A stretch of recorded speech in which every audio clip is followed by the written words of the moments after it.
Hey everyone, welcome back to the channel. DOS here. So just a heads up, if I sound a bit weird or different, it's because I unfortunately got sick because of my birthday weekend.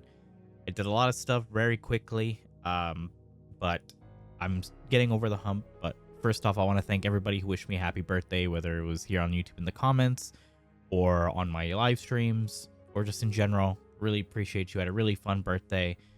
Got to hang out with friends Thursday, obviously. Friday, hung out with family. Saturday, went to Little Tokyo down here in LA to the Silent Hill F pop up. And then I went to Halloween Horror Nights. Probably have some pictures up on the screen now to show y'all. But I had a ton of fun. And during the past week or so, there's been quite a lot happening. So obviously, the Halloween event is in full swing, full effect. So just some stuff I want to let you guys be aware of. There is currently a charm you can get. You can only get it by being signed up for communication from behavior itself. I can go ahead and put that image up on the screen for you guys right now. But it's a cute little charm. It's like a little pumpkin with a bat creeping out of it. But all you need to do is just head over to your behavior account. Make sure you are signed up with them.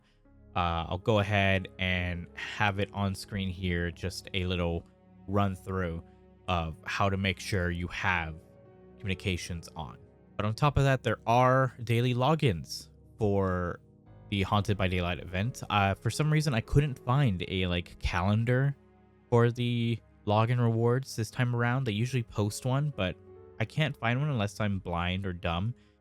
If I can find one, then I'll go ahead and put it in the video here, and I'll probably put it in my community post. But as far as I'm aware, they didn't put a whole calendar for what you get every single day of the month of October.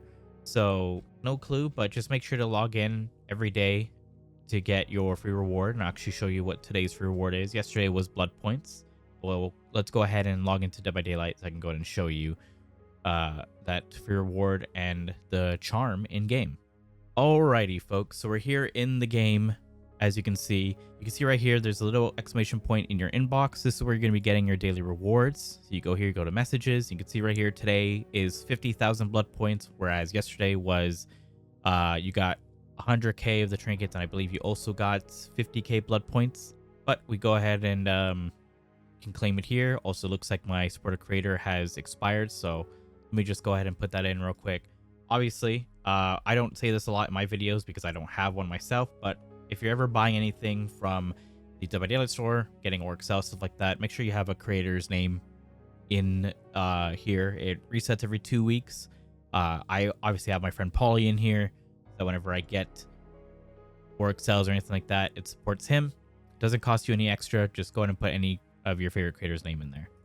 But we've got our login reward 50k. We go ahead and hit claim, and we'll get given 50,000 blood points. Now, obviously, I said there is a charm, so we can go ahead and show you that here. If we go into our customizations here, we go into our charms. For some reason, my charms got reset, but we can go ahead and look up. I think it might be pumpkin. No, I'm actually not sure what it was called, so give me 1 second. Okay, here it is. So it's Bat and Jack. What a cuddly pair they make. This is the charm that you get. We can go ahead and zoom in. And there we go. This is the charm you get for signing up to get communication from behavior, being part of their newsletter. Very cute charm, very nice to have. But as well, I posted this in my community post. There are actually Twitch drops. I can show you what you get for them. So for an hour, you get 200k blood points, which I've already spent. For 3 hours, you get the Legion Lantern badge, which I can go ahead and show you here, if I can spell. So here is the Legion Lantern badge. You've got the pumpkins in the style of all the Legion's masks. Stay away from these pumpkins, it says. And then for watching 6 hours of any content creator on Twitch that have drops on, I should say, you get the Mansion Party banner, which I should actually go to the banners. There it is, the Mansion Party banner. Someone hosting a party in the Garden of Joy. These are your Twitch drops that you get. These will be active from October 14th to November 4th. You can watch any Twitch live stream that you see. that has drops enabled, whether it's myself if I'm streaming, whether it's somebody big like Hotstarva, Polyester, Tofu, something like that, you will get those charms and badges and banners, etc. You get the rewards, essentially. There are also event rewards. If you are unaware, if we go to Haunts by Daylight, this is everything you can get. You can get these outfits for Felix and for the Skull Merchant. By completing quests, you can go and see that. You can go view quests, and you can get the Skull Merchant body and the Felix body for completing 4 quests. You get the weapon for Skull Merchant, the pants for Felix by completing 10 quests. You get the headpieces by completing 16 quests, and you get the banner and some more trinkets for completing 20 quests. Now, right now, part 1 is active, so there are only 5 quests available. Part 2 comes out in 3 days of me recording this. Part 3 comes out 8 days, and then part 4 comes out in 13 days. So you got a bit of time, and then you got a general one, which is smash 50 pumpkins. You get some blood points and stuff like that. But you also get trinkets, so you can buy cosmetics. You can see right here we have Leader's Ribcage. This is a top for Dwight. You get Jammer's Ribcage, which is a top for V. Reporter's Ribcage, which is a top for Zarina. And you've got a Candied Centipede weapon for the Oni. You've got a Razor Sharp Caramel weapon for the Trickster. You've got a Sticky Larb Blade for the Crossu. And you've got this little charm. You've got this Felix portrait. You've got the Skull Merchant portrait. You've got the Flying Haunt portrait. A Happy Halloween banner. 2 Witches banner, which I do actually really want to get. I might actually get that right now, since I like Sable. And then this is obviously the quest, item you get for completing all your quests. Now you have until November 4th to complete these, so you've got basically around, I believe it's 3 weeks. Let me actually see. Yes, you have 3 weeks to complete these quests, so you should have more than enough time. And obviously, the quests should be only available in Haunted by Daylight, I believe. Yes, I think this one is fine. I believe complete 3 trials you can do in the normal game, but anything that is specific, like Void Energy, Hook in the Void, stuff like that, Void Crystal, you can only do in the event, but something like Stun 2 Killers of Pallets or Kill 3 Survivors or Complete 3 Trials, you can do that in the normal game. But that's not everything I wanted to talk about with this video. As I was away, my buddy Paulie and the content creator The King had their yearly interview with Mathieu Cote, where they asked him a bunch of questions, and there's a few that I want to talk about here just so that the general public on my channel is aware, and I want to give my thoughts and 2 cents for it. So the big one for me is they asked about Elvira, and unfortunately, it has been stated, Mathieu Cote officially said that he was in talks with Elvira's agent, and unfortunately, Elvira at this point in time does not have any hope or opportunity of coming to Dead by Daylight because it is in her contract that Elvira cannot be brutally dismembered or murdered. Now, people can go and say, well, she's in Killer Clowns, and that's true. However, Elvira is kind of like subdued or killed in a very jokingly way. It's not like super brutal, super gory. It's very fun and playful. So unfortunately, with how Dead by Daylight is, with how there's Moris and how you actually put them on meat hooks and stab a hook through their shoulder and stuff like that, there's no way that Elvira can join the Fog as Survivor. Now, that doesn't mean she can't be in Dead by Daylight in general. She could be like a kind of Trix type of deal where we have Trix, where we had Trix as like a character that was floating in the games and stuff like that and speaking. We could have like Elvira be like a host for like maybe Haunted by Daylight in the future, or maybe even the anniversary or something. Or maybe we can have outfits that are inspired by Elvira that survivors get. But unfortunately, Elvira herself as Survivor, we won't be able to have. Another question that was asked was, can we hope to see some more content being included for existing IPs? So like part 2s and part 3s of chapters. And Mathieu Cote, being who he is, was very sly, but he said, yeah, you can expect it. You can expect it. And with Mathieu Cote, he's a very smart man. He says things with purpose, and he doesn't give things for free. But I do believe him in this case where he's basically saying like, yeah, there are gonna be like a part 2 or part 3s for our chapters coming in the future. You can definitely expect that. I definitely believe him, even though he was being jokingly about it. Another thing I want to touch on was he was asked if we can expect to see more modifiers besides like Chaos Shuffle and 2v8, and he completely confirmed that there will be other modifiers. He's happy with the reception that the modifiers have gotten, whether it's My Little Oni, Lights Out, 2v8, whatever. He also says that we can expect more from 2v8 in the future. We obviously know that there was a 2v8 originally planned for November. We don't know if it's still planned because of the whole shakeup that they've done with their scheduling. But I'm happy to hear that there are going to be more modifiers coming out. I'm obviously hoping for a prop hunt modifier. That's one of the big game modes I've been looking for in Dead by Daylight for years. So hopefully we can get that. He was asked about other stuff as well, like what he would like to see in Dead by Daylight, and he straight up said Stephen King. And the reason why he felt he could say it is because he thinks it's impossible to get Stephen King in Dead by Daylight, and he wants like Stephen King himself, like the author. So Paulie said like maybe his son could maybe convince him to play ball with Dead by Daylight.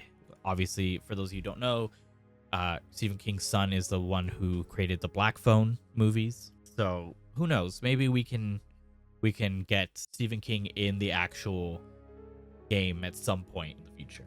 Another thing that was mentioned to Mathieu Cote, which I kind of want to mention because something I've wondered about a lot, is what happened to the arrows to go between the characters. So I can actually show you right now. If we go to Survivor here, for example, there used to be arrows down here so you can switch between the survivors.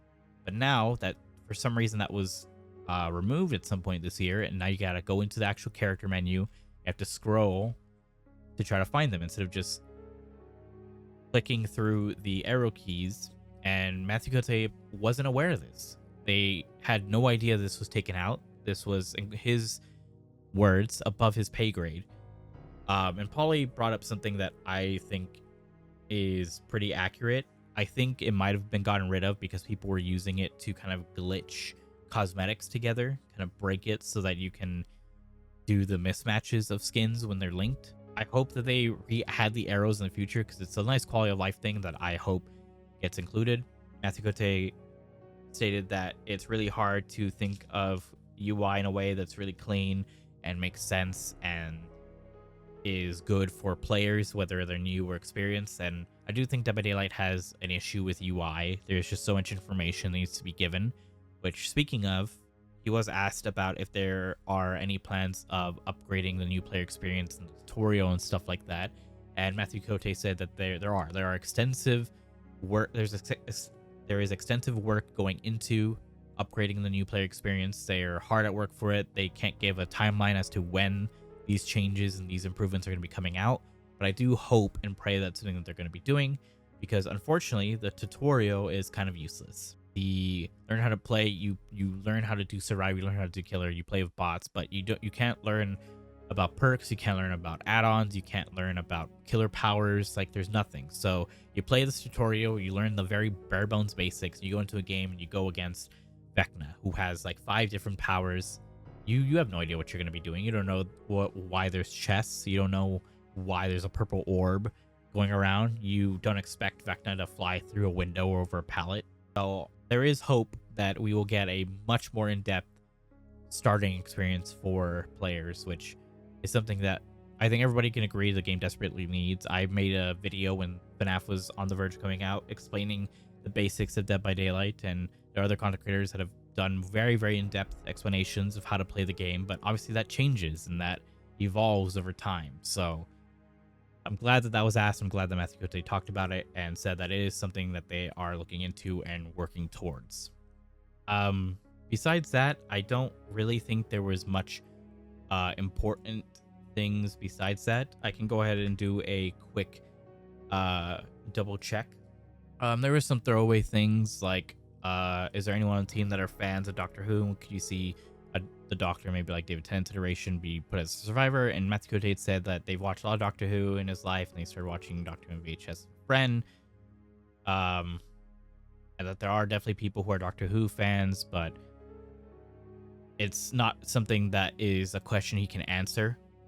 It's not something that he can really talk about, even if it is a possibility. If it's not something that he's able to give any type of information about. And unfortunately, somebody asked a question, not very specifically, regarding Pinhead and Clive Barker. They asked, "Are you hopeful that we can get the Hellraiser license back someday?" And that Clive Barker's reclamation of his rights make license renewal difficult to get. And Mathieu Cote just said yes, because they listed it as basically one big question. So Mathieu Cote just said yes. It could be yes to that we could get the license back someday. It could be yes that Clive Barker getting the license back made it difficult or impossible to renew it.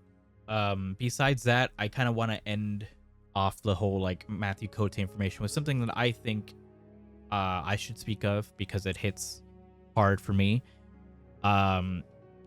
When Mathieu Cote was talking about FNAF and the success of it and stuff like that, he was talking about how he recently went to a partnership summit, and there was people there that had said that Scott had talked about behavior and stuff like that. And the quote goes that Scott Cawthon had said that there are other games that will throw a lot of money at you to be in their game.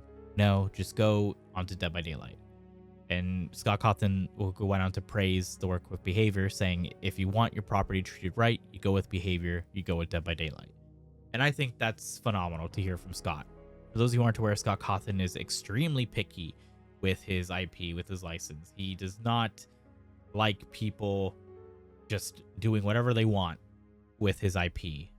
It's why I fully believe that FNAF will never, ever be in Fortnite. No matter how much people want it to be in Fortnite, it will never be in the game. I think that Scott being really happy with how FNAF came out in Dead by Daylight and praising its work and telling his colleagues that, hey, if you want your IP treated right, you go with behavior. I understand all these other places throw tons of money to be able to get their stuff, but behavior is where you want to go. I think it's phenomenal. I think that's great. But that's really going to be it for me. There's been a lot of stuff as well, like obviously the Rift Pass, which is not great, and Behavior have announced that they are going to be taking measures to improve the Rift Pass, starting with the next one. But this current one is garbage. Just gonna be completely honest with you. But that's gonna be it. I hope you guys are enjoying your Haunted by Daylight. I haven't actually played it yet. I was too sick yesterday to be able to play. I might play some today. We'll see. But yeah, let me know if there's any modifiers you're looking forward to in the future, what you're hoping to get added, whether it's prop hunt or like a 5v5 type of thing. Who knows? But until then, if you're new around here, I try to make Dead by Daylight videos every week. So hit that subscribe button and hit that bell so you get notified whenever a new video of mine goes live. Hit the like button if you like the video. Join my membership so you can help support me in what I do. You can get early access on videos if applicable. And maybe in the future, I might do some member-only games or some member-only streams. Who knows? But until then, as always, hope you all have a good morning, afternoon, and evening. Goodbye, everyone.